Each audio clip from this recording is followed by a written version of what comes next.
ওদা কি দেখেন আপনি প্রতি স্কোয়ার ফিটে একটা ছাদের মধ্যে কত লুট নিবেন আপনি জানেন? এই লুট নিলে তো এই গাছের উপরে থাকতে হবে। গাছ ছাদ সেটা করছেন কেন? সেটা করছেন কেন? গাছের উপরে সাত মাংস দেয় আপনার চলবে না, আপনি মুখে বলতেছেন, আপনি এটা করছেন কেন? ক্যালকুলেশন তো আইয়ে না, এটা কি গাছের সাদের লুট নিব? ক্যালকুলেশন আইয়ে না, আপনি 5 ইঞ্চি সেন্টার সেন্টার করতেন, তারপর এক্সট্রা টপ দিতেন, এটা কোন সিলবিন দিতেন? মালিকের মাল গেলে আপনার সমস্যা না? মালিকের মাল দিতে নিষেধ করছে যে আমার এই রদ্দ করে দেব, বলছি আপনারে মালিকের করে দিয়েছে। আপনার কাজে আছে, আপনি বিমটা করলে সমস্যাটা কি? আর আপনার তো রড বান্ধা ঠিক না, আমি বিম দিতাম না, আপনার রড তো আপনার গ্যাপ বড় দিচ্ছেন, এই কারণ খুলতে একদিনে খুলতাম না, যদি আর 10টা ইঞ্জিনিয়ার আনে যায় আমি যদি কয় খুলতাম তাহলে আমার কাছে আমি খুলে যায়। আচ্ছা কি বলছেন? একটা ইঞ্জিনিয়ার আনান, 10 টাকা লাগবে না, আপনার পক্ষে একটা ইঞ্জিনিয়ার আনান, আপনি একটা ইঞ্জিনিয়ার আনাবেন, আমি ওখানে থাকবো। ওই ইঞ্জিনিয়ার যদি বলে আপনার রড খুলতে খুলবেন?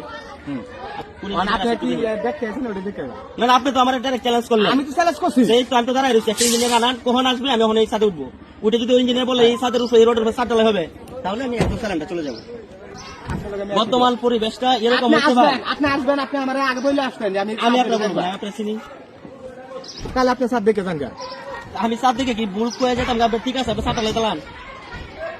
আমরা তখন 2 তালা 3 তালা ফান্ডিশন 12 ইঞ্চি গেছে দিই, এটা হচ্ছে তালা সামনে আপনার এখান থেকে মিনিমাম 5 মিনিট লাগবে দিতে, সামনে আমার সাইড করতেছে। আরে ভাই আমি একটু দেখে আসেন, তো আপনার একটা প্রজেক্টের লাগে আমি নতুন আসছি না। এই যে রবীন্দ্র জায়গা তো এদিকের অবস্থা দেখেন, এটা উনি রড বানছে, পুকুর জ্বালিয়ে দিচ্ছে না, কি করছে, কি হয়েছে এটা? পুকুর জ্বালিয়ে তো নাই, উনি এলফোরে বাঁকাচ্ছে বারান্দা কিনতে লিভার বানাইতে 5 ফিটের উপরে, তাই 5 ফিট।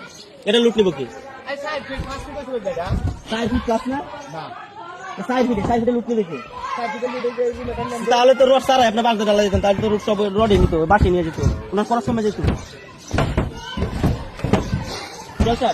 লাস্ট ফিনিশিং হচ্ছে আপনি, আমি যেটা বলছি যদি এবার কাজ করান, আমি তো আগে ইঞ্জিনিয়ার আনেন নাই, এখন যেহেতু এটা সমাধানের জন্য আনছেন, যেটা বেটার মনে হয় সেটা আমি বলে যাচ্ছি। আমার বন্ধু একটা আইছে, বলতেছে যে তুমি ছাদ ঢালাই দিতেছো, তোমার দিন কই? হ্যাঁ দিন কই? তো আমি বলতেছি যে এটা তো আমি সম্পূর্ণ দায়িত্ব দিচ্ছি কন্ট্যাক্ট করে। বলতেছে তুমি একটা ইঞ্জিনিয়ার সাথে যেহেতু একটা রিক্সের বিষয়, তুমি তো এমনি ইটের উপরে আবার দেখেন ছাদটা বিষয়টা নিয়ে যদি এরকম হয়ে যায় তুমি কিন্তু আরো রিক্স করে পাবে। আচ্ছা এই কারণে আমার বলতেছে তুমি একটা ইঞ্জিনিয়ার দেখাতে পারো, এই কারণে আমি